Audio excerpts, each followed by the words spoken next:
मैं हूं अरसान खोकर। आप देख रहे हैं पीएसएल स्पेशल ट्रांसमिशन प्लेफील्ड के तहत सच टेलीविजन पर। और पीएसएल के मैचेस अब एक लेग का तो इख्तिताम हुआ, अब अगली लेग कराची और रावलपिंडी शुरू होने जा रही है, फिर लाहौर जाएगी दोबारा पीएसएल। मुल्तान के मैचेस का इख्तिताम मुल्तान ने टॉप पर किया। मुल्तान सुल्तान ने भरपूर फ़ायदा उठाया।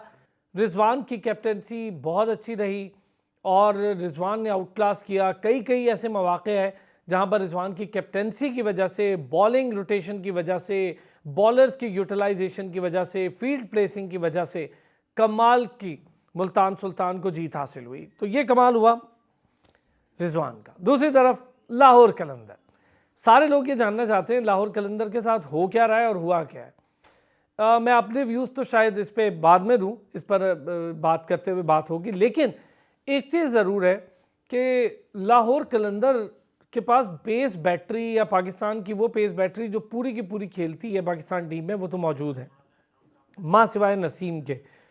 बाकी शाहीन भी वहाँ है, जमान भी वहाँ है, हारिस रऊफ भी वहाँ है। फिर भी कहाँ पर डैमेज पहुँचा, बैटिंग का क्या इशू है लाहौर कलंदर का? क्या राइट कॉम्बिनेशन नहीं है या फिर कैप्टनसी के बड़े मसाइल हैं? क्योंकि फील्ड प्लेसिंग, फील्ड के साथ प्लेसिंग के साथ कैचेस ड्रॉप करना, फिर मिसिंग फील्ड के अंदर, ये चीज़ें बहुत ज़्यादा प्रॉब्लम कर गई लाहौर के लिए। तकरीबन मेरे अब अगर देखा जाए तो लाहौर 8 ही पॉइंट ले पाएगी। 6 मैचेस तो ख़त्म हो गए लाहौर के। लाहौर जाती कहाँ तक है? लेकिन प्रॉब्लम ये है कि लाहौर जिस जगह पे फिनिश कर रही है, क्या ये जगह लाहौर के फिनिश करने की थी? पिछले साल की चैम्पियन, उससे पिछले साल की चैम्पियन, डिफेंडिंग चैम्पियन थी। और अगर डिफेंडिंग चैम्पियन इस पोजीशन में आ जाए जहां पर सारे लोग कहने पर मजबूर हो जाएंगे यार इनको हुआ क्या है, ये टीम वो लग ही नहीं रही, ये टीम वो दिख ही नहीं रही और कहीं से स्पार्क नहीं है। सिर्फ साहबजादा फरहान और वेंडारसन, ये दो नाम हैं जी जो लाहौर कलंदर की तरफ से बैटिंग परफॉर्म करते रहे। फ़खर जमान मुसलसल फ्लॉप है। हम उन्हें कहते हैं बड़े मैच का प्लेयर है, बड़े मैच का, कब बड़ा मैच आएगा उनका? ना टीम आगे पहुंच रही है और ना ही वो बड़ा मैच आ रहा है। एक मैच खेल कर फ़खर जमान फिर 22 मैचेस आराम से बैठते हैं, 18 मैच कुछ नहीं करते, कभी 11 मैच कुछ नहीं करते। कब तक फ़खर जमान बड़े मैच के प्लेयर होंगे बगैर परफॉर्मेंस के? कल भी जिस तरह आउट हुए, 3 बार इसी तरह आउट हुए हैं वो इस पूरे टूर्नामेंट में। आए जी, Islamabad united, Karachi kings doing good. Karachi kings, हैरत है मुझे, पहला मैच आ रही मुझे लगा कराची वही की वही है, कराची ने कुछ नहीं करना, लेकिन पोलार्ड और शोएब मलिक एक डिफरेंट एलिमेंट है। वो हालांकि सीनियर हो चुके हैं, सब ये कह रहे थे कि नहीं जी ख़त्म हो गया इनका एरा, पर वो मैचेस जितवाने के वक्त दोनों मैचेस में उन्होंने अपना रोल प्ले किया। बॉलिंग में भी कराची किंग्स ने बेहतर परफॉर्म शुरू कर दिया। हैरत है कि इतना अच्छा, इतना तगड़ा कंपटीशन उनका लग रहा था और पूरा कॉम्बिनेशन उनका इतना अच्छा नहीं था। आए जी, इस पर बात करेंगे। अरफा फिरोज़की ने हमें ज्वाइन किया, सीनियर स्पोर्ट्स जर्नलिस्ट हैं, हमारे साथ मौजूद हैं। सैयद हैदर भाई जर्मनी से सीनियर स्पोर्ट्स जर्नलिस्ट हैं, उन्होंने हमें ज्वाइन किया। डॉक्टर हफीज़ अमान ने हमें ज्वाइन किया। डॉक्टर हफीज़ अमान इंटरनेशनल अंपायर हैं और साथ ही साथ क्रिकेट एनालिस्ट हैं। और ज़ीशान महसूद साहब हमारे क्रिकेटर हैं, साबिक क्रिकेटर हैं, पाकिस्तान डोमेस्टिक बहुत लंबा अरसा खेली और तमाम उन बड़े प्लेयर्स के साथ डोमेस्टिक खेली है ज़ीशान साहब ने, और ख़ुद भी माशाल्लाह बड़ा लंबा चौड़ा करियर है। तो बहुत शुक्रिया सर सारे हज़रात का, तमाम हज़रात ने हमें ज्वाइन किया। ज़ीशान भाई, पहले तो लाहौर कलंदर 6 के 6 मैच हार जाना, क्या प्रॉब्लम है ज़ीशान? मतलब मुझे समझ नहीं आ रहा कि डिफेंडिंग चैम्पियन तो थे, मेरे अपने व्यूज़ अलग होंगे, लेकिन लाहौर के प्रॉब्लम तो है कोई ना कोई। लाहौर को तुक्के से नहीं हार रही कि आकिब जावेद कह रहे हैं यार खेल हम अच्छा रहे हैं, बस लक से हार रहे हैं, ऐसा नहीं है। देखिए, आपने बिल्कुल सही पॉइंट आउट किया है कि 2 दफ़ा की चैम्पियन है और कंसेक्टिवली चैम्पियन है, जो कि इस वक्त टेबल पे सबसे लास्ट पे है। आकिब भाई ने जो बात की वो भी थोड़ा सा अपने प्लेयर्स को सेव करने की उन्होंने ज़्यादा कोशिश कितना की। सेव करेंगे? थोड़ा उन्होंने, देखिए अगर आप जो भी मैच आप खेलते हैं, आप जितना मर्जी स्कोर भी कर लें, आपको मैच जो है वो बॉलर्स ही जिताते हैं। अगर आप इनकी परफॉर्मेंस देखें, शाहीन की देखें, आप हारिस रऊफ की देखें और आप इवन आप जमान को भी देख लें, ये मसला इनका पीएसएल से नहीं चल रहा है, ये मसला इनका तकरीबन वर्ल्ड कप से अगर आप देखें या एशिया कप से देखें तो ये प्रॉब्लम उनकी चल रही है। नो डाउट उनकी जो बॉलिंग साइड है वो पाकिस्तान की बॉलिंग है, लेकिन अगर आप शाहीन को भी देखें, इन एंड आउट उन्होंने परफॉर्मेंस दिखाई है। उनमें वो जो उनका एक फ्लेवर था जो कि वो स्विंग कराते थे, नो डाउट कल उन्होंने रिजवान को आउट किया। सर एक ही बॉल पड़ी है, वो ज़ीशान आप खुद बॉलर हैं, लेकिन वो एक ही बॉल पड़ी है और एक बॉल के बाद जैसे बॉल अगले ओवर्स में जाना शुरू हुई और आप देखें ना, इफ्तिखार के सर पे बॉल लगी, उसको बैक फुट पे जाना चाहिए था, बॉलर बैक फुट पे चला गया, 2 छक्के खा लिए। अब बिल्कुल आपने सही कहा है। देखें, जब तक वो अपनी बॉलिंग जो है उसको ठीक नहीं करेंगे, फील्डिंग में भी बहुत से लैप्सेस हो रहे हैं। मेन प्रॉब्लम जो उनका है वो है इस वक्त बॉलिंग। हारिस रऊफ जो है वो इंजर्ड हो गए हैं। आई डोंट नो वो कैसे उन्होंने कैच पकड़ा, कैसे वो इंजर्ड हुए, मेरे तो बिल्कुल जो है वो समझ नहीं आया उसको। लेकिन जो भी है उनको अपनी बॉलिंग को देखना पड़ेगा। और प्रॉब्लम उनके साथ ये है कि इनके पास बेंच पे भी इससे अच्छे बॉलर्स नहीं हैं कि अगर वो इनको चेंज करके जो है वो किसी और ऑप्शन बॉलर्स को नहीं। खिलाएं। यही बॉलर्स हैं इनके पास और इन्हीं से ही खेलना पड़ेगा। जहां तक बात है उनकी टूर्नामेंट में स्टैंडिंग की, तो आई बिलीव कि वो तो टूर्नामेंट से आउट हो गए हैं और मे बी वो लास्ट पे ही फिनिश करेंगे। अरफा क्या कहते हैं, इस वक्त लाहौर कलंदर के साथ क्या प्रॉब्लम है? देखिए फिलहाल लाहौर कलंदर्स का जो है वो कुछ लक का भी मसला है, कुछ उन्होंने अपने रिसोर्सेज भी इस्तेमाल नहीं किए और इस बार तो बहुत ही ज्यादा डिसअपॉइंटमेंट हुई है। वो ऐसा लग रहा है ना कि दो पिछले साल से ना वो मरीज पर पहुंचे थे और अब दोबारा से वो जमीन पर पहुंच गए हैं, कुछ इस तरह की फीलिंग उनसे आ रही है। उनके साथ अनफॉर्चुनेटली जो उनके प्लेयर थे, जो इन फॉर्म प्लेयर थे और जो बॉलिंग स्ट्रेंथ थी उनकी, वो उस तरह से परफॉर्मेंस बार नहीं कर पाई और एविडेंटली वही उसकी वजह है क्योंकि हारिस, शाहीन, जमान, राशिद, ये इनके पक्के पक्के जो है वो बॉलर 16-16 ओवर्स होते थे और ये विनिंग स्पेल वाले होते थे, वही अनफॉर्चुनेटली इस बार परफॉर्म जो है वो नहीं कर पाए। दूसरी बात ये देखिए कि इनकंसिस्टेंसी बहुत ज्यादा है। इन्होंने अपने बैटिंग ऑर्डर में जो एक कंसिस्टेंसी होती है, अपने रिसोर्सेज को प्रॉपर उनको उनसे फायदा उठाना है, जैसे सिकंदर रजा है, कार्लोस ब्रैथवेट है, इवन की जानदाद खान जो इनकी फाइंड ऑफ द टूर्नामेंट हो सकते थे। मैं ये समझता हूँ जानदाद खान को इन्होंने प्रॉपर्ली इस्तेमाल नहीं किया। जॉर्ज लिंडर भी इवन के हो सकते थे, लेकिन जो रिसोर्सेज इनको मिली हुई थी, जो बची कुछ रिसोर्सेज थी, वो लाहौर कलंदर जो है अपने अवेल नहीं कर पाई। अच्छा अरफा, मैं तो हैरान हूं कि यही अब्दुल्ला वजह है। शफीक को बाहर बिठा रखा है मुसलसल, एक देखिए मैच ये भी खिलाया। बड़ी अजीब सी बात है कि अब्दुल्ला शफीक जो इनके विनिंग कॉम्बिनेशन में लास्ट में उन्होंने बहुत बेहतरीन रोल किया था और जब लाहौर कलंदर्स ने अब्दुल्ला शफीक को पिक किया था तो तब अब्दुल्ला शफीक इस तरह से प्रॉपर्ली स्टैब्लिश प्लेयर थे। लेकिन अब जब वो प्रॉपर्ली एक स्टैब्लिश प्लेयर हैं, टेस्ट क्रिकेट में उन्होंने परफॉर्मेंस दी है, वनडे में और T20 में भी रिप्रेजेंट किया हुआ है, डोमेस्टिक में बहुत परफॉर्मेंस दी है, तो तब लाहौर कलंदर्स ने उनको जो वो चांस नहीं दिया। तो ये देखिए वही बात है कि रिसोर्सेज को अपनी प्रॉपर्ली लाहौर कलंदर्स ने अवेल नहीं किया और उसकी वजह से जो रिजल्ट है वो आपके सामने है। क्या कहते हैं हैदर भाई, लाहौर कलंदर इश्यूज, फिर हम जरा डिटेल में भी बात करेंगे, आपकी नज़र में क्या प्रॉब्लम है? देखिए लाहौर कलंदर्स ने सबसे पहली गलती उन्होंने ड्राफ्टिंग में की है। उन्होंने कोई अच्छा स्पिनर नहीं रखा। आप दूसरी टीमों को देखें जो जीत रही हैं, उनमें स्पिनर्स बड़ा अहम किरदार अदा कर रहे हैं। असामा मीर हैं या अकील हुसैन हैं अबरार है, और अबरार अबरार है, हैं। फैसल अकरम ने कल और कमाल की इन्होंने बॉलिंग की, आरिफ असल में याकूब है। जी, तो लाहौर कलंदर्स ने अपनी ड्राफ्टिंग में सिर्फ राशिद खान पे फोकस किया था। राशिद खान जो है वो आए नहीं। अब उनकी जो है स्पिन, उनके पास कोई अच्छा स्पिनर नहीं है। अच्छा, फास्ट बॉलिंग में भी उनका सारा जो दारोमदार था शाहीन, हारिस और जमान खान पे था। हारिस रऊफ कभी भी बहुत अच्छे बॉलर नहीं थे। मैं उनको फर्स्ट डे से अच्छा बॉलर नहीं मानता हूँ क्योंकि वो एक ही जगह पे बॉल करते हैं। बैट्समैन उनको बहुत जल्दी समझ लेता है, फिर उसके बाद उनके पास कुछ रहता नहीं है और वेरिएशन नहीं है उनके पास। जमान खान जो है वो इतनी अच्छी बॉलिंग नहीं कर पा रहे हैं। पिछले सीजनों में अच्छी बॉलिंग की थी, लेकिन अब वो भी सब जितने भी खेलने बैटर्स हैं उनको पता चल गया कि कहाँ पे वो बॉल पिच करते हैं, तो वो भी 2 कदम आगे निकलकर उनको आराम से खेलते हैं। शाहीन शाह अफरीदी का एक प्रॉब्लम आ रहा है। आकिब जावेद खुद कोच हैं, बॉलर भी हैं, लेकिन वो देख नहीं रहे हैं कि इस वक्त शाहीन शाह अफरीदी जब बॉल करते हैं उनका सर थोड़ा सा उठा हुआ होता है। बॉलर का सर जब तक जमीन की तरफ नहीं आएगा वो सही अच्छी बॉलिंग नहीं कर पाएगा। ये कुछ टेक्निकल प्रॉब्लम्स हैं जिसकी वजह से लाहौर कलंदर जो है, अच्छा बैटिंग में भी अभी जैसे अरफा ने बात की, बड़ी अच्छी बात की कि अब्दुल्ला शफीक जो है उनके अच्छे विनिंग कॉम्बिनेशन में थे लास्ट ईयर। आपने उनको बिल्कुल ही आउट कर दिया है। फखर जमान जो है वो कभी कभी कोई अच्छी नहीं खेलते हैं, अब उनको रेगुलर सारे मैचेस खिला रहे हैं। तो प्लेयर्स की कॉम्बिनेशन में काफ़ी गलतियां कर रहे हैं। उसके अलावा जो है बॉलर्स जो हैं वो सही अपनी परफॉर्मेंस नहीं दे रहे हैं। स्पिनर कोई अच्छा इनके पास नहीं है। तो ये सारी चीजें मिलकर जो है लाहौर, और फिर आखिरी बात दुनिया गोल है। जहां तो सीरीज दफा जीते थे, अब वापस उसी जगह आ गए हैं जहां 5 साल पहले थे वो।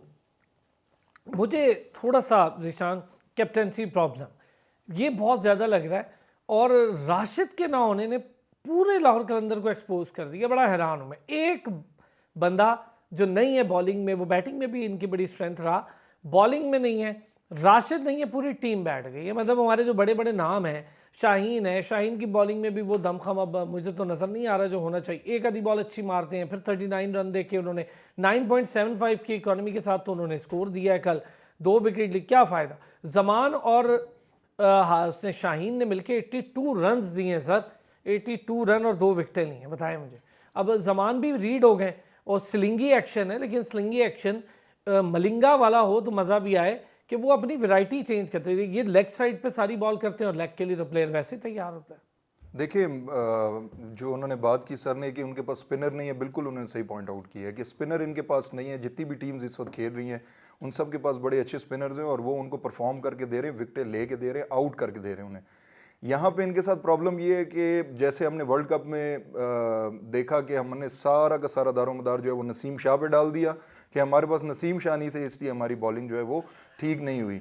थोड़ा सा शाहीन शाह को जो है ये देखना पड़ेगा कि एक्सक्यूजेस जो है वो क्रिकेट में नहीं चलते हैं। अगर आप कहते हो हारिस रऊफ इंजर्ड हो गया, राशिद नहीं आया, इससे किसी को भी कोई फर्क नहीं वैसे पड़ता। हारिस रऊफ का इंजर्ड होना मेरा ये ख्याल है ईशान थोड़ा बेहतर हो गया, वरना 214 जो हाईएस्ट स्कोर हुआ है वो शायद 260 हो जाता। वो स्कोर रन देने की मशीन बना हुआ है। देखिए किसी को कोई इंजर्ड हो जाए उस पर हमें इंजरी की बात नहीं कर रहा मैं, उसकी परफॉर्मेंस की, वो जी वैसे ही बिल्कुल स्कोर इतना था। बिल्कुल मेरे ख्याल से कि अगर वो इंजर्ड ना होते तो शायद वो खुद भी उनको जो है वो अब रेस्ट दे देते और बिठा देते, किसी और को चांस देते। जानदाद को बिल्कुल उन्होंने सही कहा इरफान है कि उनको भी सही यूज़ नहीं किया गया। पहले उनको जो है वो चौथे पांचवें पे खिलाया, कल वो 8वें नंबर पे आए। बॉलिंग में कभी उनको बॉलिंग दे रहे हैं, कभी नहीं दे रहे। आपने उसका कॉन्फिडेंस शेक कर दिया। जो पहले मैच में उन्होंने परफॉर्मेंस की वो सारी ख़त्म होगी और उनको खुद अभी जो है ना समझ नहीं आ रही कि टीम भी सही परफॉर्म नहीं कर रही, उनका भी जो रोल है वो किस तरह से है, वो क्या करेंगे। आपने स्पिनर की बात की, जॉर्ज लिंडे हैं, उनको कभी खिला रहे हैं, कभी बिठा रहे हैं, कभी बॉलिंग दे रहे हैं, कभी नहीं दे रहे हैं। आप ब्रेथवेट को देखें, ब्रेथवेट को कल आपने 8वें नंबर पे जाए, उनका रोल ही खत्म हो जाता है। उनको भेजना चाहिए था जिस वक्त आपने सिकंदर रजा को भेजा था। वहां पे जो है वो एंडरडूसन और ब्रेथवेट जो है वो टीम को लेके जा सकते थे, क्योंकि उस वक्त भी 8 ओवर बाकी थे। सर उससे पिछले मैच में भी यही किया है ना, ऐसे ही इन्होंने किया है कि ना तो सिकंदर को भेजा, ना कार्लोस ब्रेथवेट को भेजा, खुद भी ऊपर आते रहे, जहादाद को भी भेज दिया, एहसन को भी भेज दिया और सबको भेज दिया ऊपर ही। जी देखें 2-3 छक्के मार लेने 1-2 मैचों में शाहीन अफरीदी ने, और उससे ये समझ लेना कि मुझे बैटिंग आ जाएगी, ये पूरी इतना टीम आसान निक नहीं में है। थी। तब मैं आपको बताऊं एक कॉम्बिनेशन था जिशान, तब चल रहा था, जो चीज़ चल रही होती है ना उसके बीच कुछ भी हो जाता है। डॉक्टर हफीज अमान साहब, सर क्या मसला है जी लाहौर कलंदर का? आप तो बड़े आजकल वोकल हुए हैं, तो ज़रा बताए हुए लाहौर कलंदर का आपको इशू क्या लग रहा है? मुझे तो कैप्टेंसी पर आज मैं बात करूंगा सारों से। सर आलम तो आप तशना ने कहा था कि वो कि हर रहते मोहब्बत से मुकरता जाए, वाह, वो कि हर रहते मोहब्बत से मुकरता जाए, दिल वो जालिम के उसी शख्स पे मरता जाए। आए तो वो जो है ना लाहौर कलंदर की मैनेजमेंट, उन्होंने कहा हमने इसी पे मरना है, जो मर्जी हो जाए, नहीं चेंज करना। भाई नहीं चेंज करना, क्यों नहीं करना? अभी पाकिस्तान का कप्तान है इसलिए नहीं चेंज करना कि कहीं हमारी वो मतलब साख खराब हो जाएगी, इज्जत मजरू हो जाएगी। भाई क्रिकेट में ऐसा नहीं होता, एक चीज नहीं वर्क कर रही। भाई सिकंदर रजा बेहतरीन प्लेयर है, वो अच्छा खेलता है, कप्तानी भी कर चुका है, जिम्बाब्वे की भी कर चुका है, अभी IL T20 खेल के आ रहा है। बेस्ट बॉलर रहा है शाहीन को 2 मैच रेस्ट दे दे, उसको खिला दे, कोई ना कोई चीज तो वर्क कर जाएगी ना। अगर आप इस तरह सोचेंगे कि भाई हमने तो इससे करवाना ही करवाना है, चूंकि वो बना बनाया कप्तान है, अब बने बनाए कप्तान को हटा तो नहीं सकते ना। ये प्रॉब्लम इस वक्त शाहीन के अंदर जो उथल पुथल चल रही है वो तो है ही है अपनी जगह पर, लेकिन उससे ज्यादा कहीं मेरा ख्याल जो मैनेजमेंट कैंप है ना उसको प्रॉब्लम दरपेश है। वो अपनी स्टबननेस से डे 1 से नहीं हटे। जब से ये 9 ईयर्स बिफोर भी यही स्टबननेस थी कि सोहेल अख्तर को रखना है कप्तान तो रखना है, नहीं छोड़ना तो नहीं छोड़ना। बिलाकर 3-4 साल आराम से बाहर बैठे, 2 साल वर्क किया, फिर उसी स्टेज पर वापस चले गए जहां से शुरू किया था। तो सो ये तरक्की माकूस फिर से शुरू हो गई है मेरे ख्याल में। और इसके अलावा कोई हल नहीं है कि मेरा ख्याल फिलहाल इस कप्तान को रेस्ट दिया जाए और उसकी जगह पर किसी भी दूसरे कप्तान को, ब्रैथवेट को या सिकंदर रजा को दी जाए कप्तानी, ताकि कम से कम बाकी मांदा जो मैच है, वैसे तो PSL खत्म हो गया उनका, लेकिन फिर भी कुछ ना कुछ थोड़ी सी डॉक्टर साहब ये मुमकिन नहीं है, कप्तान कहीं नहीं जा रहा, वो यही है। मैं खामियों पर तो बात, हम चूंकि बहुत ज़्यादा हमने बाबर आजम को तो ऐसे रगड़ते थे जैसे पता नहीं बाबर आजम ने क्या कसूर कर दिया है, तो ये भाई साहब कप्तान बने हैं। अब इनके 11 में से 10 मैचेस हारे हुए हैं इन्होंने, और एक ही मैच हम जीते थे एक इंटरनेशनल का, वो भी बामुश्किल। अब ये देखें अरफा, हम इतनी बात करते थे कैप्टनसी में, मुझे तो एक तो चले राशिद नहीं है तो कप्तानी भी एक्सपोज हो गई, दूसरा फील्ड प्लेसिंग समझ नहीं आ रही शाहीन को। और इतनी बड़ी गलती, जो मैच जीत रहे थे उसके अंदर उनके पास आखिरी ओवर में कोई ढंग का पेसर ही मौजूद नहीं था, एक जूनियर से ओवर करवाना पड़ा। मैं हैरान हूँ, जॉर्ज लिंडे से भी नहीं करवाया।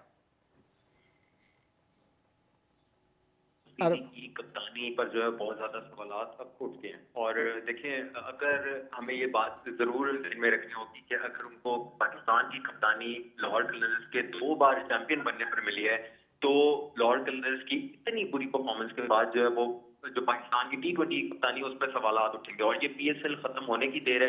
आप देखिएगा T20 स्क्वाड या T20 सीरीज जो अगली न्यूजीलैंड में आने वाली है, या इवन की T20 वर्ल्ड कप है, उससे पहले ये बहुत बड़ी डिबेट जो है वो उठेगी कि कप्तान क्या शाहीन आफरीदी को T20 में होना चाहिए या नहीं होना चाहिए। क्योंकि ये भी बात याद रखने वाली है कि जो मैनेजमेंट जिसने बाबर आजम को कप्तानी से हटाया था, क्योंकि बाबर आजम चाह रहे थे कि वो कप्तानी करें, और वही मैनेजमेंट अब नहीं है पाकिस्तान क्रिकेट बोर्ड के साथ, तो ये डिबेट जो है वो डेफिनेटली उठेगी।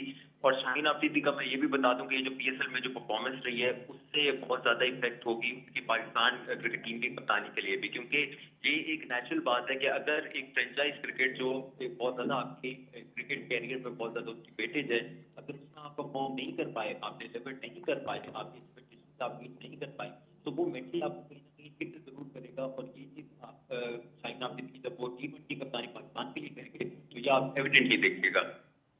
अच्छा अरफा, प्रॉब्लमेटिक क्या है कि मतलब शाहीन की कप्तानी का बड़ा मसला आपको क्या लगता है? सिर्फ राशिद के ना होने से परेशान हो गए, या फिर ना तो वो बैटिंग ऑर्डर सेट कर पा रहे हैं, ना ही वो बॉलिंग रोटेशन? मुझे प्रॉब्लम बॉलिंग रोटेशन से। शाहीन को तो पता होना चाहिए किसका ओवर रह गया किसका नहीं, एक ओवर रखना है या नहीं।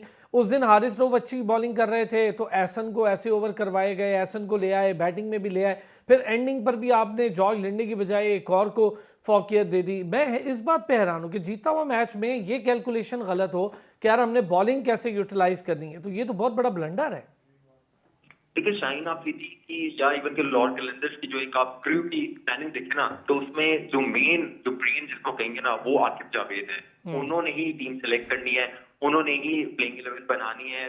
क्या फ्रेंचाइज जो है उस PSL में स्क्वाड पिक करेगी, ये भी उन्हीं के अंडर है। तो शाहीन आफरीदी का सिर्फ इतना जो मुझे जो रोल लगा है कि वो प्लेयर्स को एक चैलेंज करके रखते हैं, कॉन्फिडेंस देते हैं, एक फ्रेशनेस को लाए हैं लाहौर कलंदर्स में, तो सिर्फ इतना मुझे रोल लगा है। बाकी पीछे से ऑपरेट टीम को जो वो आकिब जावेद ही कर रहे हैं। और ये लाहौर कलंदर्स की एक रीत रही है, उनकी हैबिट रही है कि वो कभी चेंजेस पे बिलीव नहीं करते। अगर चेंजेस पे उन्होंने करनी होती तो आकिब जावेद जो वो पहले कोच होते जिनको वो चेंज करते। तो अगर आकिब जावेद अगर लाहौर कलंदर्स की बुरी परफॉर्मेंस के बाद अगर आकिब जावेद को रिटेन कर सकता है, तो फिर शाहीन आफरीदी को भी तो चौथे एडिशन में जो भी होगा अगला PSL का, तो उसमें शाहीन आफरीदी जो वो लाहौर कलंदर्स के साथ होंगे। तो मुझे जो लगता है जो टैक्टिकली उसमें बहुत ज्यादा इनके लूप होल्स रहे थे, अपने रिसोर्सेज को इन्होंने अच्छे से इस्तेमाल नहीं किया, और फिर कहीं ना कहीं बैड लक आप कह सकते हैं कि यार राशिद खान नहीं आ पाए, हारिस रऊफ जो वो इंजर्ड हो गए थे, कॉम्बिनेशन जो ये चाह रहे थे वो नहीं बन पाए। लेकिन ज्यादा जो मेजोरिटी है वो लाहौर कलंदर्स की अपनी गलती है। क्या कहते हैं हैदर भाई? मुझे तो ये प्रॉब्लम ज़्यादा है कि जब आप बॉलर होके आप बॉलिंग रोटेशन की एक बिल्कुल वैल्यू को ना समझें, उसका आइडिया ना रखें उस राइट सिचुएशन में, तो ये तो ब्लंडर है, ये कोई ऐसा नॉर्मल बात नहीं है। हम यही बात तो बाबर पे भी कहते हैं कि यार बाबर कैप्टेंसी में काफ़ी जगह पर ब्लैंक हो जाते हैं, बिल्कुल हो जाते थे, अब इसीलिए उनको हटाया। पर ऑन द अदर हैंड जो कैप्टेंसी रिजवान कर रहा है, आप देखिए वो कीपिंग भी छोड़ देता है, डरता ही नहीं है, कीपिंग भी करवा ली किसी से, खुद फील्डिंग में आ गया, बैटिंग भी सबको करवा रहा है, रोटेशन उस्मान अच्छा खेल रहा है, उस्मान को खिला रहा है वो, और उसे स्कोर भी कर, ये होता है कमाल। खुशदिल को भी मौका मिल रहा है, हालांकि मेरी नज़र में तो खैर खुशदिल शायद डोमेस्टिक का भी प्लेयर नहीं है। हाँ देखिए, बिल्कुल आपकी सही बात है कि शाहीन शाह अफरीदी जो है वो कंफ्यूज्ड भी हैं, थोड़े से फ्रस्ट्रेट भी हैं, और फिर एक पाकिस्तानी टीम का कप्तान हो और उसकी फ्रेंचाइज जो है मुसलसल हार रही हो, तो वो और ज़्यादा फ्रस्ट्रेशन में आ जाता है।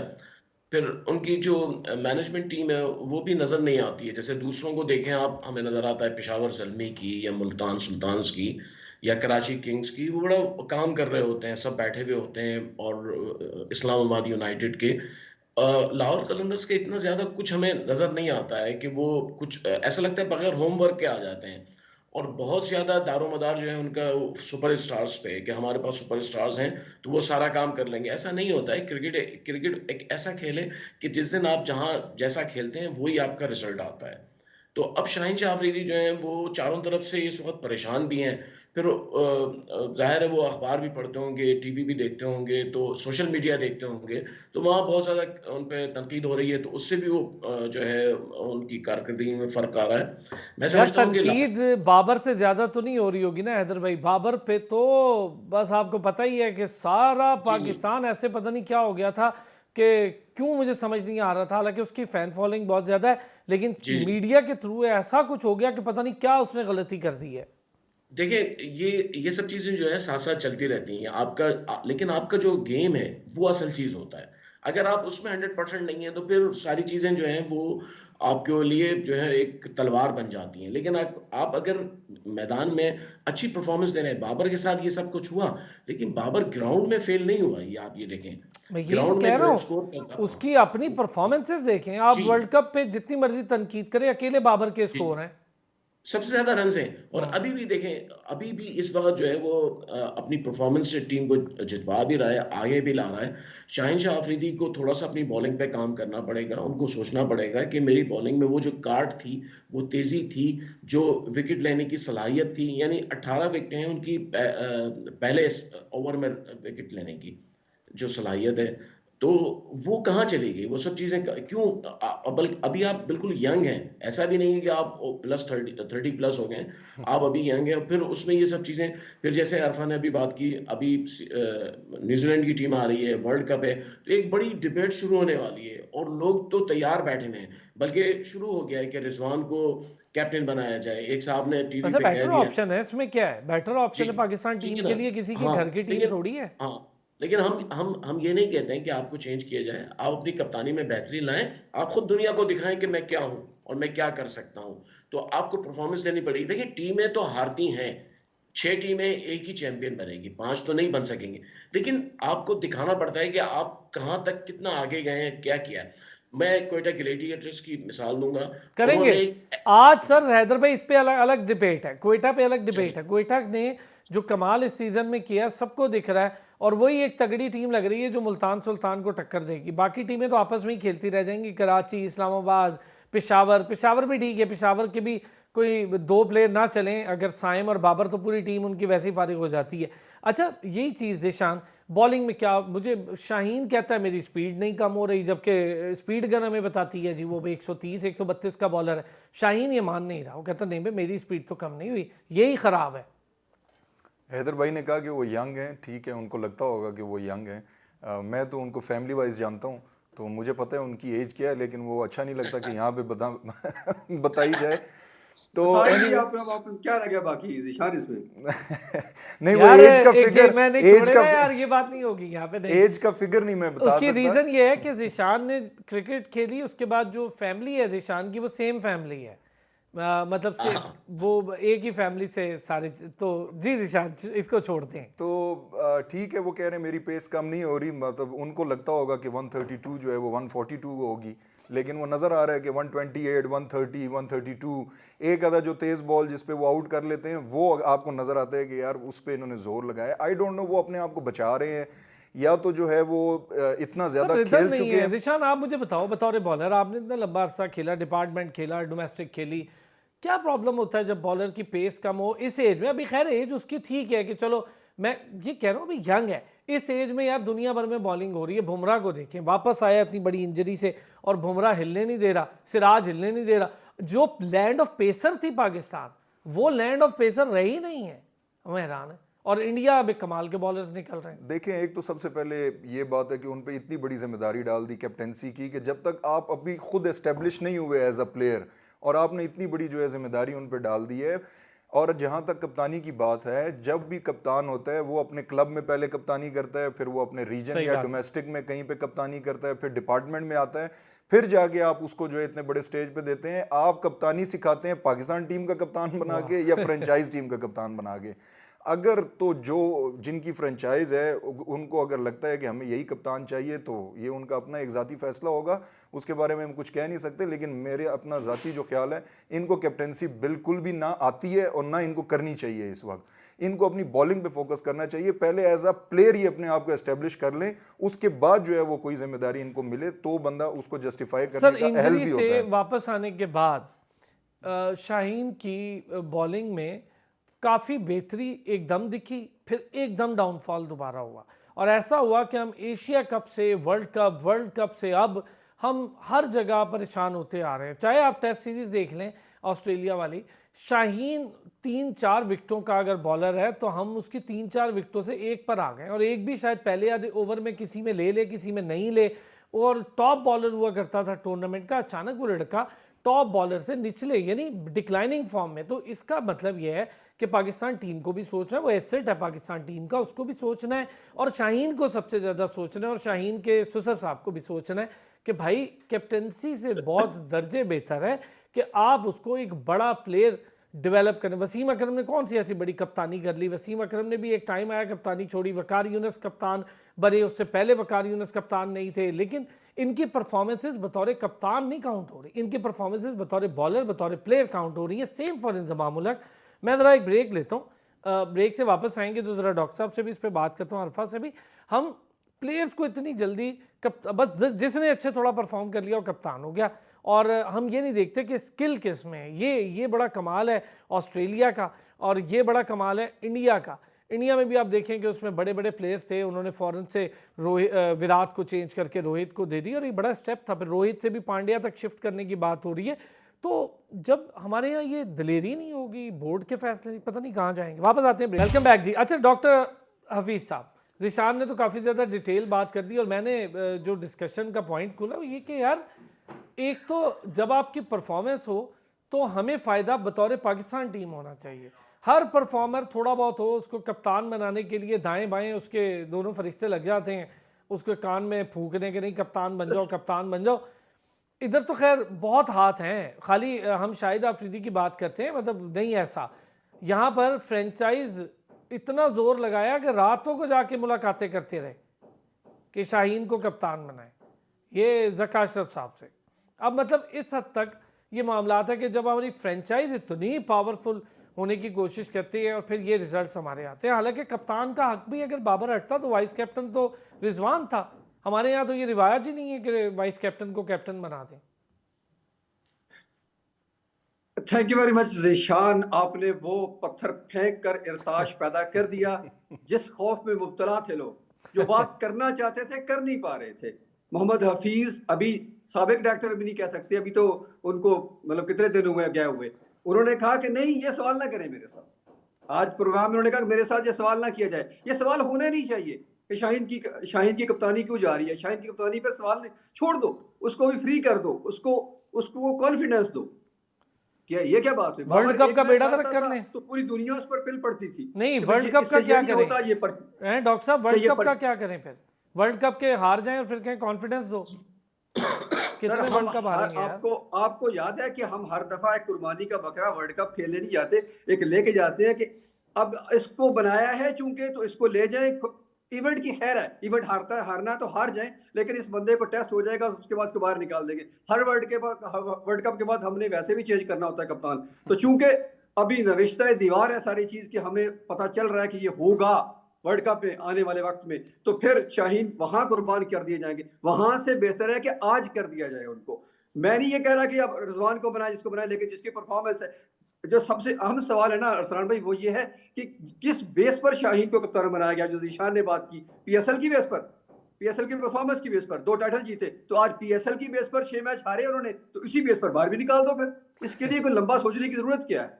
जो इंटरनेशनल मैच उन्होंने 5 कप्तानी की, उसमें से 1 मैच जीता तो 20% बन गया, और अब टोटल मिलाए तो इस वक्त 9.8 समथिंग % है उनकी विन। Exactly. तो इसके बाद उनकी कप्तानी कहाँ एग्जिस्ट करती है? मेरा नहीं ख्याल कि वो मजीद कंटिन्यू करना चाहिए, वरना वर्ल्ड कप में बहुत बुरा हाल होगा। और अच्छा, सबसे बड़ी बात जो आपने की कि सबसे अहम मीडिया ही है जिसको क्रिटिसाइज करने से घबरा रहा है। आपने कम से कम आज शुरुआत कर दी, मेरा ख्याल है अब ये डिबेट चल निकली है और चलती रहेगी। डॉक्टर साहब हम नहीं घबराते। इसके पीछे कौन है, लॉबी कौन है, सुसर है नहीं है, ये वैसे ही इतना चल निकला है कि अब दामाद ज्यादा आ जाएंगे टीमों में और भांजे और भतीजे ही होंगे, जिस तरह पॉलिटिक्स में हमारी में हो रहा है, सियासत में। तो यहाँ भी लेगेसी ही छोड़ के जाएंगे लोग। अब बहुत मुश्किल हो जाएगा हम जैसे लोगों का टीम में आना। अच्छा नहीं आप बेफिक्र रहें, मैं बैठा हूँ ना। जिसको जो बोलना है, ओपन प्लेटफॉर्म है हमारा। अरफा और फिर हैदर भाई, आप 2 हज़रात से। अरफा पहले मैं आपसे, यार एक चीज़, चले हम इससे निकलते हैं, अब हो गए इस पे बात। एक तो इस्लामाबाद यूनाइटेड की थोड़ी बात करनी है, मुझे कराची की करनी है। कोयटा ग्लैडिएटर की आपसे स्पेशल बात सारों से इसलिए करनी है कि कोयटा ग्लैडिएटर शुरू के 3 सीज़न के बाद 5 सीज़न स्ट्रगल करती रही। कप्तान बदला, मैनेजमेंट में डगआउट में तब्दीली की, और पूरे का पूरा कॉम्बिनेशन टीम का बदल दिया। बड़े फ्रेश प्लेयर्स लेकर आए, ट्रेड की तो बड़ी ही कनिंग और शानदार की। मोहम्मद आमिर को कराची से निकाला, फ्रेश होकर खेल रहे हैं, स्कोर नहीं करने दे रहे। अबरार को इस्लामाबाद से उठा के ले आए, मौका नहीं मिल रहा था, कमाल परफॉर्मेंस दे रहा है। अकील हुसैन उन्होंने पिक किया तो वो कमाल परफॉर्मेंस दे रहा है। और आप ये देखिए कि बॉलिंग, यस राइले रूसो कप्तान बना, मुल्तान के वो फिर ट्रम्प सऊद कार्ड थे शकील, सारे स्कोर कर रहे हैं। तो अरफा ये होती है कमाल की चीज़ है। मुझे तो कराची पर भी सवालात थे, लेकिन कराची से बहुत बुरा परफॉर्म कर गई लाहौर। तो कराची, इस्लामाबाद और पेशावर, पहले इनकी बात करते हैं, फिर कोयटा के तो हम बड़ी ज़बरदस्त परफॉर्मेंस है। पेशावर, इस्लामाबाद और ख़ास तौर पर इनकी बात कर रहा हूँ, कराची की। देखिए, पहले हम कराची की बात कर लेते हैं। कराची किंग्स में शान मसूद नए कप्तान हैं और शान मसूद की जो एबिलिटीज़ हैं वो सबको पता है कि वो काफ़ी सीरियस होकर हर काम करते हैं अपना, और उसके बाद फिर वो अपनी परफॉर्मेंस पे ज़्यादा तवज्जो देते हैं कि मैं कुछ कर सकूं। फिर उनकी स्ट्रेटजी भी सही जा रही है कराची किंग्स की, कि उन्होंने अपना जो कॉम्बिनेशन बनाया है वो इतना बुरा नहीं है, हालांकि इतना अच्छा भी नहीं हाँ, है। ऑन उनको पेपर अच्छा नहीं था, लेकिन उनका जो हाँ, पोलार्ड और लेकिन फिर शोएब मलिक है, उन्होंने उन्होंने थोड़ा थोड़ा सरवाइव कर काम लिया। कर दिया अपना। उन्होंने सरवाइव कर लिया है और अपना एक पैच जो चल रहा था उनका हारने का, उससे बाहर निकले हैं और अब जीतना शुरू कर दिया है।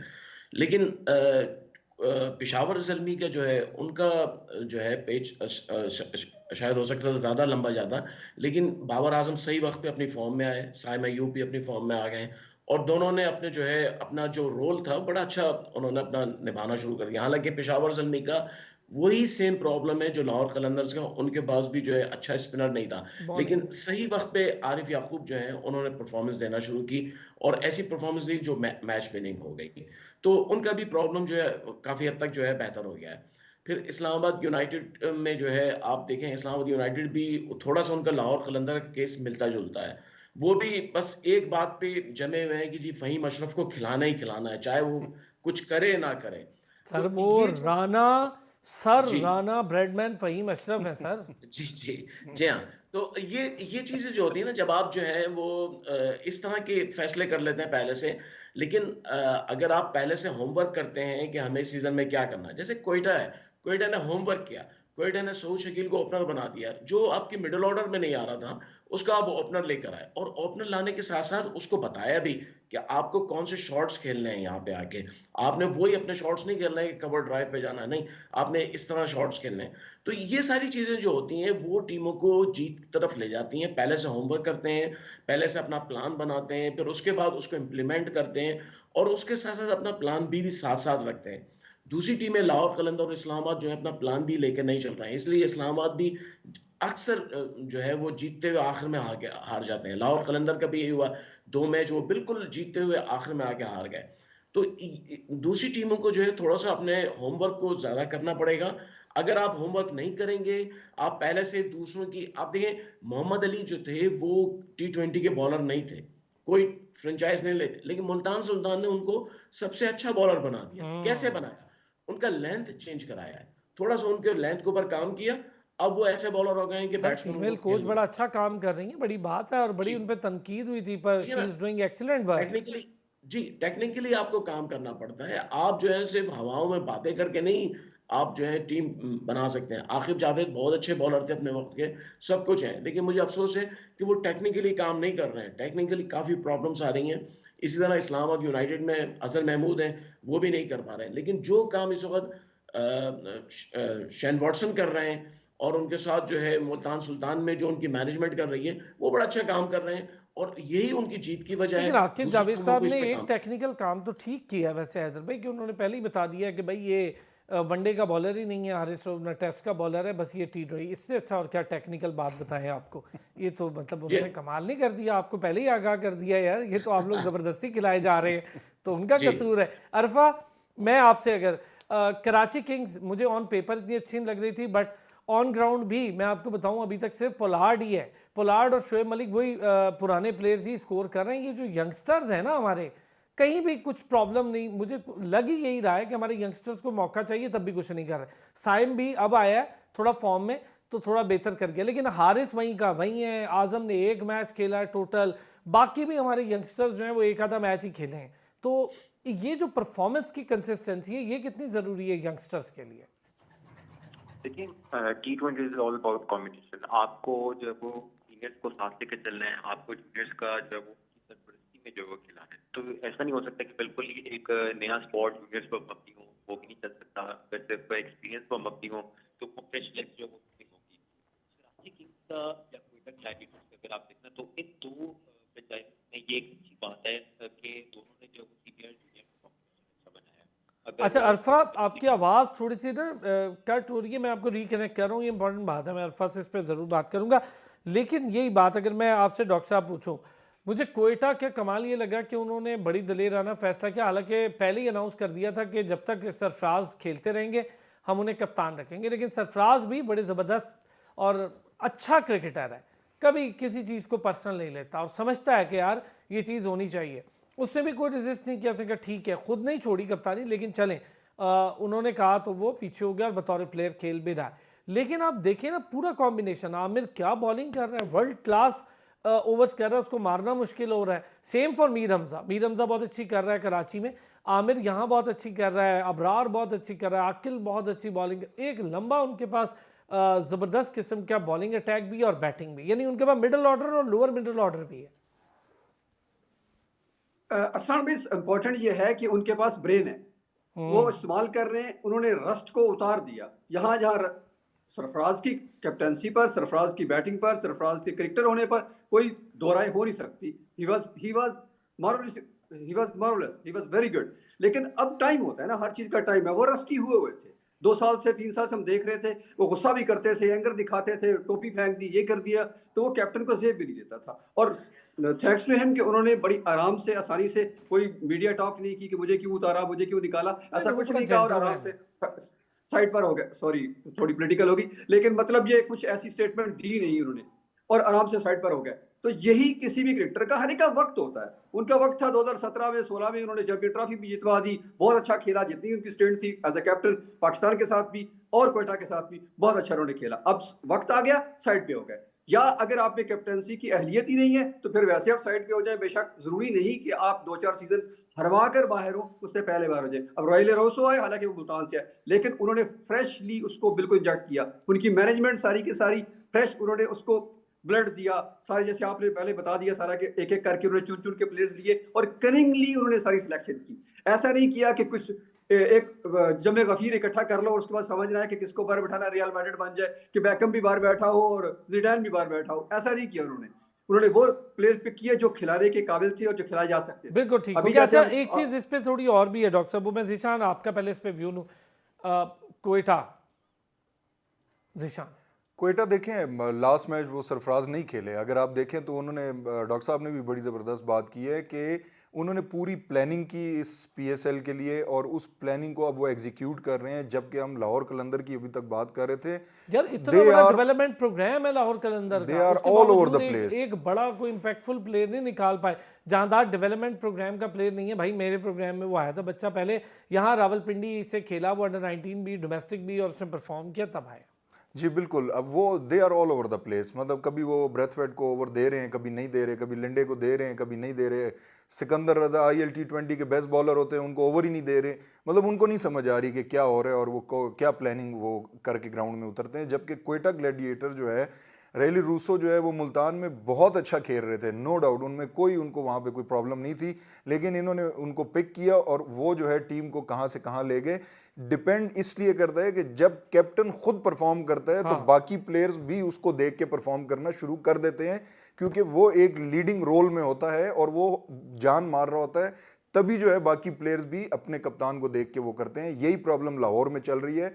कराची की अगर बात की जाए, Shan Masood, nothing against him, he is a very tough kid, बहुत अच्छा, बहुत मतलब हार्ड वर्किंग बच्चा है। लेकिन उनसे भी अभी तक जो 3 मैच हुए हैं, 30 बॉलों पे 31 बॉलों पे अपनी परफॉर्मेंस, लेकिन वही ना, शोएब मलिक और पोलार्ड खेल रहे हैं, 31 बॉलों पे 30 किया। और वो थोड़ा सा उनका जो कॉम्बिनेशन है वो अभी तक सेट नहीं हो रहा, क्योंकि वजह ये है कि उनकी सबसे कमजोर टीम जो है वो इस PSL में वो कराची की है। पेशावर का भी मसला है सर। अरफा, मुझे तो पेशावर का इशू है कि अगर बाबर और साइम नहीं चलते ना, पूरी की पूरी टीम उनकी भी एक्सपोज हो जाती है। देखिए अरसलान, पेशावर ज़ल्मी का जो है वो एक अच्छी बात है कि with the time with the matches जो हैं उनमें इम्प्रूवमेंट आ रही है। पहले ये था कि सिर्फ बाबर आजम जो है वो स्कोर करते थे, वही एक हमें नजर आते थे कि वो जो है वो स्कोर और टीम को लेकर चल रहे हैं। लेकिन एक अब अच्छी बात है कि जो बाकी प्लेयर्स हैं, जो इर्द गिर्द बैटर्स हैं बाबर आजम के, वो भी परफॉर्म करना शुरू कर दिए हैं, स्पेशली टॉप ऑर्डर की अगर बात करें। और सबसे बेहतरीन बात तो यह है कि बाबर आजम का जितना स्ट्राइक रेट है उससे बेहतर स्ट्राइक रेट के साथ बाकी बैटर्स जो है वो खेल रहे हैं, और ये कॉम्बिनेशन बहुत अच्छा है। क्योंकि बाबर आजम एंकर करते हैं, उनका रोल है कि 20 ओवर तक उन्होंने बैटिंग करनी है, और जो बाकी जो बैटर्स हैं उनका काम है जो स्ट्राइक रेट है उसको बूस्ट करना है। तो ये जो है वो काफी अच्छी बात है, और ये कॉम्बिनेशन जो है उनके लिए बहुत बेहतरीन जो है हमें लग रहा है। और देखिए बॉलिंग में ये चीज कवर अप हो रही है, क्योंकि मुझे लगता है कि पेशावर ज़ल्मी की बॉलिंग बहुत इनकंसिस्टेंट है, और अगर PSL 9 में थ्रू आउट अगर देखेंगे तो सबसे ज्यादा रन कंसीड करने वाली अगर कोई टीम होगी तो वो पेशावर ज़ल्मी होगी, क्योंकि एक्सपीरियंस की जो है वो उसमें कमी है। तो यही चीज उनके जो बैटर्स हैं पेशावर ज़ल्मी को, वो उनको जो है वो कवर करना पड़ेगा, ताकि जो बॉलिंग में उनको मार पड़ेगी या जो लूप होल्स है बॉलिंग में उनके, वो किसी ना किसी तरह कवर हो जाए। अच्छा जी, एक इम्पॉर्टेंट चीज़ और ख़बर भी शेयर करते हैं। मोहम्मद आमिर और मोइन ख़ान, उनकी फ़ैमिली, और उमर अमीन, इनकी फ़ैमिली के साथ मुल्तान में बड़ा ही गलत रवैया रखा गया। डिप्टी कमिश्नर मुल्तान, उन्होंने तो ऐसा मुजाहरा किया, उन्होंने कहा मैं तो मालिक हूँ, यहाँ का ऑनर हूँ भाई। हालांकि भाई ये PSL हो रही है, प्लेयर्स की वजह से हो रही है, उनको रिस्पेक्ट दें, उनकी फैमिली को रिस्पेक्ट दें। बदतमीज़ी की गई, उनके बॉक्स से उनको उठाया गया, दूसरी तरफ ले जा, मतलब कितने लोग देख रहे होंगे कि हमारे यहाँ इन प्लेयर्स को कैसे इज्जत दी जाती है। एक बार पहले ये वाक़या कज़ाफ़ी स्टेडियम में हुआ था, और वहाँ पर प्लेयर्स की गाड़ियों की बजाय कुछ रिश्तेदारों की गाड़ियाँ खड़ी होनी थी। मैं पहले की बात बता रहा हूँ, इंतज़ाम के टाइम की। तो इंतज़ाम उल हक और सारे प्लेयर्स ने वहाँ पर गाड़ियाँ खड़ी कर दी कि लो अब कर लो। और भाई प्लेयर की इज्जत है ना, उसका ग्राउंड है यार, वो आपको खेल के दे रहा है। तो उन्होंने एक ट्वीट किया, मरीम नवाज़ जो कि अब वज़ीर आला पंजाब हैं, उन्होंने उसका नोटिस ले लिया है, और फिर मोहम्मद आमिर ने उस पर एक शुक्रिया का ट्वीट भी किया था। और ये एक बड़ी अजीब बात है कि जब बिहेवियर्स आपके इस लेवल के हों कि यार आप अपने प्लेयर्स को इज्जत दे रहे हो, सारी पाकिस्तान दे रहा है, और आप बतौर एडमिनिस्ट्रेटर नहीं दे रहे, तो ये गलत बात है। चलें, उस पर नोटिस हो गया, कोई फ़ायदा तो हो जाएगा, और ज़रा समझ भी आ जाएगी बाकी जो ब्यूरोक्रेसी है उसको भी, कि इस तरह नहीं ट्रीट किया जाता अपने स्टार्स को। एक ब्रेक से वापस आता हूँ, ज़रा बात करूँगा। मुझे एक बड़ी अजीब चीज़ लग रही है, हम लैंड ऑफ पेसर्स थे, हमारे पास डेवलपमेंट प्रोग्राम भी है, हमारे पास सब कुछ है, डोमेस्टिक भी है। इस पूरे PSL में मुझे सिर्फ 3 स्पिनर्स के अलावा बाकी पुराने ही प्लेयर हैं जो पाकिस्तान से कहीं ना कहीं खेल चुके हैं या सीनियर हैं, वो ही परफॉर्म कर रहे हैं। कोई नया पेसर मुझे नज़र नहीं आया जिसको मैं कहूँ यार ये पेसर है जो पाकिस्तान की तरफ से खेल सकता है, या इसने कमाल। इस पूरी PSL में किसी पेसर ने इतना इंप्रेसिव परफॉर्म नहीं किया। क्या वजह है? हमारे पास लैंड ऑफ पेसर होने के बाद ये पेसर्स कहाँ जा रहे हैं? हमारे स्पिनर का मसला था, तो आरिफ याकूब, फैसल अकरम और अबरार सामने आए हैं और बड़ा ज़बरदस्त और चढ़ के बॉलिंग कर रहे हैं। वापस आते हैं ब्रेक से इस पे बात। वेलकम बैक जी। अच्छा, पेसर्स की बात, डॉक्टर साहब पहले आपसे, फिर ज़रा बाकी दोस्तों से इस पर बड़ी डिटेल है। यार पेसर नज़र नहीं आ रहा, मैं हैरान हूँ। वही पुराने हैं, आमिर परफॉर्म कर रहा है, मीर हमजा परफॉर्म कर रहा है, मोहम्मद अली परफॉर्म कर रहा है, हसन ने भी परफॉर्म, ये सारे वो लोग हैं जो ऑलरेडी पाकिस्तान की तरफ से खेल चुके हैं या खेलते रहते हैं। नए बच्चे क्या कर रहे हैं? मुझे तो उनकी कोई नज़र नहीं आ रही पेस में कोई कमाल। स्पिनर फिर सामने आ गए, 2-3। मेरा ख्याल सर जो हमारी पिचेस का मैार हो गया ना, उसके बाद ये सीमर्स के साथ यही कुछ होना था, पेसर्स के साथ यही कुछ होना था। और अगर आपको डेवलपमेंट प्रोग्राम, आप जिस तरह आपने बात की, तो जो एक आध पेसर उन्होंने निकाला हारिस रऊफ की, उसका भी देख लिया आपने कि कितना स्पैन उन्होंने टोटल निकाला, और तमाम किस्म की क्रिकेट से वो वैसे तो खैर बात क्या के बाहर बैठ गए हैं। इंजरी अल्लाह करे कि उनकी जल्दी ठीक हो जाए, मेरा मतलब ये नहीं है कहने का, लेकिन जिस तरह से उन्होंने क्रिकेट को खेलने को कहा कि मैं नहीं खेल सकता, तो इस तरह के रोल मॉडल अब ये अगर बनेंगे तो फिर नए पेसर्स नहीं आएंगे। वो उन्हीं को फॉलो करता है, नया यंगस्टर जो आ रहा होता है, जो पहले उससे आगे चल रहा था। वसीम, वकार, शुएब की जो मिसाल हमारे सामने है, तो उसके बाद एक लॉट निकल आई, मोहम्मद जाहिद है, शबीर आए, अब्बास तक, आमिर तक, आसिफ तक, मतलब एक। लेकिन सर एक चीज आपको बताऊं डॉक्टर साहब, आप माने या ना माने, हमारे पास मोहम्मद आमिर और आसिफ के बाद उमर गुल ने थोड़ी लेगेसी अपनाई, फिर लंबा गैप आया, 3-4 साल 5 साल का गैप आया, फिर आके वापस आमिर ही आया, तो उसके साथ शाहीन आ गया, थोड़ा सा हारिस रऊफ आ गया। लेकिन हारिस रऊफ, शाहीन, अभी तक वो परफॉर्मेंस जो आमिर, आसिफ या शुएब, वकार, वसीम, वो अभी तक नहीं बन सके।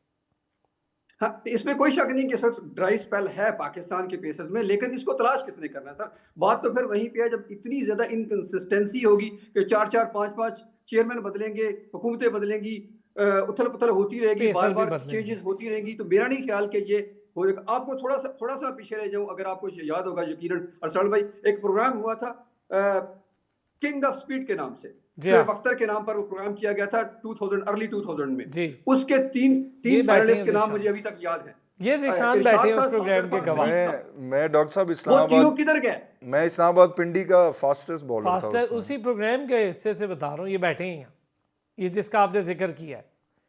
2004 की बात है जीशान डॉक्टर साहब ये। जीशान को मैं पर्सनली जानता हूँ, लेकिन जीशान, अगर आप खलीक को जानते होंगे, जिन्होंने वो विन किया था कराची जाके वो कंपटीशन, गायब हो जो गया। लाइव जी रेडियो पर भी हुआ था। साबिर जी सेकंड भी बिल्कुल। आया था और इरशाद भी था। इरशाद ने थोड़ी सी फर्स्ट क्लास खेली, बाकी सारे के सारे किधर गए? जब उनको गायब। मौके नहीं मिलेंगे तो वो दुबई जाकर मजदूरी करेंगे, इसके उसमें अलावा उनके उसमें पास कोई डॉक्टर चारा नहीं है। साहब सुहेल खान भी थे हमारे साथ। हाँ जी, सोहेल भी जी उसी से। सोहेल खान, मेरा ख्याल अच्छा, है कि आप किसी आपने और बड़ा प्रोग्राम अच्छा की जिक्र किया है, बड़ा अच्छा। डॉक्टर साहब हैदर भाई क्या कहते हैं सर? यही चीज़, मुझे तो कोई पेसर नजर ही नहीं आ रहा, वही है पुराने सारे। देखिए, पेसर्स बनते हैं लॉन्ग फॉर्मेट क्रिकेट से। हमारे मुल्क में लॉन्ग फॉर्मेट क्रिकेट जो है वो आहिस्ता आहिस्ता ख़त्म होती जा रही है। जब फास्ट बॉलर जो है वो लंबे स्पेल करता है तो उसकी बॉलिंग में जो है वैरायटी आती है, उसको अपना ब्रेन बनाने का मौका मिलता है और उसके साथ वो अपनी स्पीड बनाने का भी उसको मौका मिलता है। लेकिन हमारे यहाँ लॉन्ग फॉर्मेट तकरीबन ख़त्म हो गया है।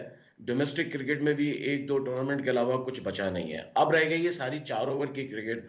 उस 4 ओवर क्रिकेट में आप ना बॉलर बना सकते हैं, ना बैटर बना सकते हैं, कुछ नहीं बना सकते। आप सिर्फ तुक्केबाज बना सकते हैं। पहले हम बैटिंग में तुक्केबाज समझते थे, अब बॉलिंग में भी आ गए हमारे पास जो है कि बस 4 ओवर किसी तरह निकालो, जैसे तैसे आपकी क्रिकेट पूरी हो गई, आपने अपना काम पूरा कर दिया। ये जो स्ट्रेटजी है ना, उससे आप कभी भी बॉलर्स नहीं बना पाएंगे। अगर आप चाहते हैं कि आप वकार यूनुस, वसीम अकरम और शोएब अख्तर जैसे बॉलर दोबारा बनाएं, आपको डोमेस्टिक क्रिकेट में लॉन्ग फॉर्मेट 4 दिन की क्रिकेट के पूरे साल मैचेस कराना पड़ेंगे। आप कुछ भी नाम दे लें उसे, अल्लामा इकबाल ट्रॉफी कर लें, कायद आज़म ट्रॉफी कर लें या शहीद भुट्टो ट्रॉफी कर लें, कुछ भी कर लें, लेकिन आपको पूरे साल कराने पड़ेंगे यदि आपको बॉलिंग बैटर्स मिलेंगे। अदरवाइज आप खत्म हो जाएंगे बिल्कुल। आपके पास, आपको मैं बता रहा हूँ कि 2 साल के बाद आप आज रो रहे हैं कि आपके पास बॉलर बहुत कम रह गए हैं। 2 साल के बाद आपके पास एक भी फास्ट बॉलर नहीं बचेगा। वेल सारे जो है वो ऐसे रह जाएंगे, 3 ओवर के बाद वो सांस फूल रही होगी उनकी। वाह तो वाह, आप लॉन्ग बहुत फॉर्मेट अच्छे के बनानी हैदर पड़ेगी। भाई, बहुत अच्छे, बहुत अच्छे और सही। मैं जैसे स्पिनर पे मैं आप और सारे परेशान रहे, अब थोड़े स्पिनर दिख गए तो अब हमें पेसर का। ज़ीशान आप तो खुद उसका हिस्सा रहे ना, तो ज़रा बताएं यार क्या प्रॉब्लम है हमारा, अब कहाँ गए ये पेसर्स? आप तो खुद अभी कर भी रहे हैं डोमेस्टिक में काम बच्चों के साथ, नए लड़कों के साथ, तो किधर गए हैं पेसर्स? देखें, चांस मिलने की बात होती है कि आप किन को चांसेस देते हैं। डॉक्टर साहब ने पहले एक बात की कि यहाँ पे भांजे भतीजे वाली जो क्रिकेट है वो स्टार्ट हो गई है। अगर आप यही करते रहेंगे कि ये इसका बेटा है, ये उसका भतीजा है, ये उसका भांजा है, तो जो टैलेंटेड बच्चा होगा वो तो अपना फिर काम काज करेगा, क्योंकि हमारे मुल्क में इनसिक्योरिटी इतनी है कि यहाँ पे क्रिकेट से तो कुछ मिलता नहीं है डोमेस्टिक में। अगर तो आप PSL खेल लेते हैं या पाकिस्तान टीम में होते हैं तो ठीक है, नीचे आपको पैसे उस तरह से नहीं मिलते, तो बच्चे या लड़के जो हैं वो अपना रोज़गार भी उन्होंने करना होता है। और ये बात याद रखें कि क्रिकेट हो या कोई भी गेम हो, वो मुतवसत तबके के जो बच्चे होते हैं वही खेलते हैं। सही है। जो ज़्यादा थोड़े से वेल ऑफ होते हैं वो बच्चे नहीं खेलते, स्पोर्ट्स में नहीं आते। तो इनको जो है चांसेस मिलने की बात होती है। आपने जैसे इस्लामाबाद की बात की, इस्लामाबाद में बहुत अच्छे फास्ट बॉलर्स हैं, ना सिर्फ इस्लामाबाद में बाकी जगह पे भी हैं। अगर आप उनको बाकायदा चांसेस देंगे और सिर्फ टैलेंटेड प्लेयर्स को देंगे, ना कि जो सिफारिश से आते हैं उनको देंगे, तो फिर आपके पास ये जो एक खला बना है ये पूरा ये जगह। पूरा चले हो अब जाएगा। आगे बढ़ते हैं जी, आज के मैच पे थोड़ी सी बात करेंगे। मैच होगा आज इस्लामाबाद यूनाइटेड और कराची किंग्स का। क्या कहते हैं ज़ीशान, इस्लामाबाद यूनाइटेड कराची किंग, किसका पलड़ा ज़्यादा बेहतर और भारी देख रहे हैं? देखिए, ऑन पेपर तो अगर आप देखें तो इस्लामाबाद की टीम ज़्यादा बेहतर है कराची से। वही वाली बात है, पॉलार्ड हैं, शोएब मलिक हैं।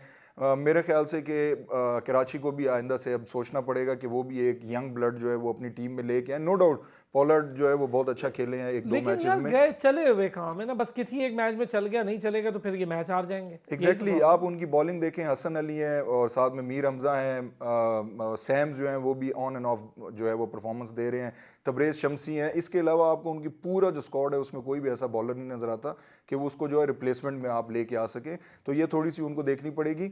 जहाँ तक इस्लामाबाद की बात है, इस्लामाबाद में एलेक्स हेल जो है वो भी बाहर बैठ गए हैं, उनको भी जो है नहीं खिलाया जा रहा, तो इसका मतलब है उनकी साइड बहुत अच्छी है, परफॉर्म नहीं कर रहे, 4 मैचों में 3 हार चुके हैं। थोड़ा सा जो मुझे वो उनका एक प्रॉब्लम नज़र आ रहा है वो भी उनकी फास्ट बॉलिंग है कि आपने 3 भाइयों को एक ही टीम में रख लिया। अब आप इसका तो बड़ा उन्होंने बड़ी ही वावेला भी किया और बड़ी पब्लिसिटी की है भाई, लेकिन बड़ी चर्चा की है। उसमें आपने ज़ाया कर दिया ना। अभी आप हुनैन को खिला रहे तो उबैद बाहर बैठे हुए, उबैद को खिलाएंगे तो हुनैन बाहर बैठेंगे। आप उनको डिफरेंट टीम्स में जो है वो जाने दे सकते थे। आपको कराची में इस वक्त बॉलर नहीं नजर आ रहे, आप एक को वहां पे सिलेक्ट करवा सकते थे। नसीम शाह को थोड़ा सा पता चलेगा, क्या तो वो रहे मैंने सिलेक्ट नहीं किया, मैंने सिलेक्ट नहीं किया ना। वो तो सब कहते हैं, लेकिन सबको पता है बिहाइंड द सीन्स क्या होता है कि उन्होंने ही सिलेक्ट करवाया। ये उनको कराची में सिलेक्ट करवा लेते, वहां पे उनको चांस भी मिलता सबको, और एक जो है वो पेशावर से खेल लेते तो सारे खेल भी लेते और टीमें भी थोड़ी अच्छी हो जाती। तो मेरे ख्याल से इस्लामाबाद यूनाइटेड जो है वो ज्यादा स्ट्रॉन्ग है इस वक्त। पेशावर ज़ल्मी की बॉलिंग में एक आरिफ याकूब ने कमाल किया, एक ओवर में 4 विकेटें लेकर, लेकिन रोज आरिफ नहीं करेगा, ये भी तो प्रॉब्लम है ना। हैदर भाई आप जरा बताएं मुझे आज के मैच पे इस्लामाबाद यूनाइटेड और कराची किंग्स क्या कहते हैं सर? मेरे ख्याल से कराची किंग्स अच्छी पोजीशन में है और उन्होंने होम ग्राउंड भी है कराची का, तो थोड़ा सा एडवांटेज। वैसे सारी टीमें पाकिस्तान की हैं, सबके अपने होम ग्राउंड सही है, और मज़े की बात ये है कि टीमों में अपने शहर के तो प्लेयर्स बहुत कम होते हैं, लेकिन कराची किंग जो थोड़ा सा एज रहेगा। और इस्लामाबाद यूनाइटेड जो है वो पहले 2 मैच हार चुकी है कंटिन्यू, तो उनके लिए वो थोड़ा सा यहाँ पे मैं समझता हूँ थोड़ा सा लोअर रहेंगे कराची से।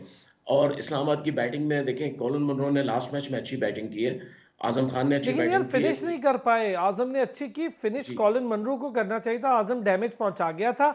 आजम ने अपना रोल तो कर ही दिया था, कॉलिन मनरो के पास चांस था, लेकिन आरिफ ने कमाल बॉलिंग की भाई, उसने तो खेलने ही नहीं दिया ना फिर किसी को। जी हाँ, देखिए ना, अब ये कराची किंग्स जो है उनकी बॉलिंग भी जो है इतनी बहुत ज़्यादा सुपर नहीं है। तो आज मैच दोनों टीमों जो है मैं समझता हूँ मैच में पोजीशन जो है वो इक्वली है, बड़ा मुतवाज़िन मैच होगा। और फॉग का भी प्रॉब्लम होगा कराची में मेरे ख्याल से शाम को, तो जो भी टीम टॉस जीतेगी वो पहले फील्डिंग करना चाहेगी ताकि बाद में जो है वो बॉलिंग करने में परेशानी ना हो। तो मैच अच्छा होगा, लेकिन हमें देखना होगा कि पोलार्ड और शोएब मलिक जिन्होंने पिछले मैचों में अच्छी बैटिंग की थी, आज क्या करते हैं, क्योंकि ये दोनों हमेशा नहीं चल सकते हैं। मैं आपको बता दूं, सही बात है। ये दोनों कभी-कभी चलेंगे, हमेशा नहीं चलेंगे। लेकिन इस्लामाबाद यूनाइटेड में सलमान अली आगा जो है मेरे ख्याल से सबसे अच्छी बैटिंग कर रहे हैं, और वो बैकबोन बने हुए हैं इस वक्त इस्लामाबाद यार यूनाइटेड के। लेकिन हैदर भाई हमारे पास यार लोअर मिडिल ऑर्डर और मिडिल ऑर्डर ही नहीं है, सारे ओपनर बन गए, 12-13 ओपनर है। बस शॉर्ट सा इस पे आपका कमेंट। देखिए, बात वही होती है, जैसे अभी सबने ये बात की कि जहाँ कोई ज़रा सा अच्छा खेलता है उसे आप जो है ऊपर ले आते हैं, कैप्टन बना देते हैं। तो इसी वजह से हर एक जो है वो थोड़ा सा अच्छा खेलता है उसे ओपनर बना दिया जाता है। और फिर हम सऊदी लोअर की मिडिल तो ऑर्डर को बैठ के ढूंढ रहे होते हैं कि यार कहाँ मिडिल है ऑर्डर हमारा क्या होगा। बहुत शुक्रिया सर, बहुत शुक्रिया। सैयद हैदर भाई जर्मनी से हमारे साथ मौजूद सीनियर स्पोर्ट्स जर्नलिस्ट, और डॉक्टर हफीज़ अमान हमारे साथ मौजूद रहे, इंटरनेशनल अंपायर, क्रिकेट एनालिस्ट। अरफा फिरोज जकी सीनियर स्पोर्ट्स जर्नलिस्ट और साबिक क्रिकेटर हमारे साथ मौजूद थे। ज़ीशान साहब बहुत शुक्रिया, ज़ीशान महसूद साहब आपका भी, और नाज़रीन आपका भी शुक्रिया। कल फिर होती है आपसे मुलाकात, अपना ख्याल रखिए।